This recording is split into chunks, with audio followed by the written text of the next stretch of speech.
All right, it's the Battle of the Neumanns, and this is going to get rough. Now, just an FYI, you might need some decent headphones to hear the sonic differences between these two microphones. So then, is the TLM 103 worth the jump in price over the TLM 102? Well, let's dive in and find out. The TLM 102 is one of the cheapest large condensers that is offered by Neumann, and it's priced just below the mid-range tier of $1,000. On the other hand, the TLM 103 is a poor man's U87, basically released for those that wanted the Neumann sound but couldn't really afford it. The 103 came out in 1997, and the 102 came out in October of 2009. Now, for all those people that are saying the 103 is the exact same capsule as the U87, not really, though it was derived from the designs of the original K67 capsule. Also, Neumann does point out that the 103 is tuned to a bit more of a modern sound, which we'll get to in a bit. Now, the 102, though, does just have its own capsule, which is not derived from anything and is marketed by Neumann as being the home studio microphone. As I go between them, keep in mind the price differential is almost $600, so literally almost twice the cost. Now, from a home studio perspective, the question you have to ask yourself, is the performance differential worth that much to you? But before you answer that, let's look at what that performance differential looks like on paper. The TLM 102 and 103 are both condenser microphones, both with a cardioid polar pattern. They're both 20 Hz to 20 kHz, but this is kind of where they diverge.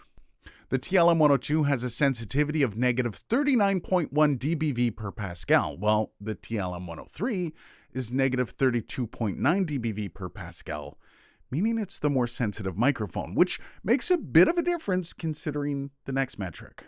The 102 has a self-noise of 12 dB A-weighted, while the 103 comes in at 7 dB A-weighted, which is super quiet. Which leads us to the signal-to-noise ratio being quite a bit different, with the 102 at 82 dB A-weighted and the 103 at 87 dB A-weighted. And lastly, the max SPL, the 102 is 144 dB and the 103 is 138 dB. Now that last stat is how loud the source can be before the mic can't handle it. And a lot of people point that out as being one of the pluses of having a 102, but let's be honest, it's not really. 138 dB is more than loud enough. To give you an idea of how loud that is, a jet plane taking off is 120 dB, and jackhammers are 130. This is the off-axis rejection of the TLM 102. This is me speaking about 5 inches from the front of the microphone. Now I'm speaking about 5 inches from the side of the microphone. Now I'm speaking about 5 inches off the rear of the microphone. Now for the off-axis rejection test of the TLM 103. This is me speaking approximately 5 inches in from the front of the microphone. Now I'm speaking about 5 inches from the side of the microphone. And now I'm speaking about 5 inches off the rear of the microphone. Now for a plosive rejection test of the TLM 102. Peter Piper picked a peck of pickled peppers. Peter Piper picked a peck of pickled peppers. Now for a plosive rejection test of the TLM 103. And I'm so sorry. Peter Piper picked a peck of pickled peppers. Peter Piper picked a peck of pickled peppers. Now for the proximity effect test of the TLM 102. Here I am speaking about 5 inches off the front of the capsule. Now I'm speaking about 1 inch off the front of the capsule. 5 inches, 1 inch. Now for the proximity effect test of the TLM 103. This is me speaking about 5 inches off the front of the microphone. Now I'm about 1 inch off the front of the microphone. 5 inches, 1 inch. I have to leave the back open because the light my ISOVOX burnt out. But this is the TLM 103 from inside the ISOVOX. This is how it sounds. And this is a TLM 102 from inside the ISOVOX. And this is how it sounds. Now, honestly, I love the TLM 102. And I've never been head over heels for the 103. Now, let me explain that before I get some of the hate. The 102 is actually more natural sounding for me, and my S sounds don't need that boost around 5K that the 103 offers. That aside, I get it. The 103 is an amazing sounding mic, and for instrumentation, the lack of roll-off on the low end is a pretty big deal, and the airiness is another big bonus. It is, as most of Neumann's mics are, an all-arounder. It isn't going to sound bad on much. The 102 is also very respectable, and honestly, I'm surprised it sells for the price that it does, considering the rest of the Neumann lineup.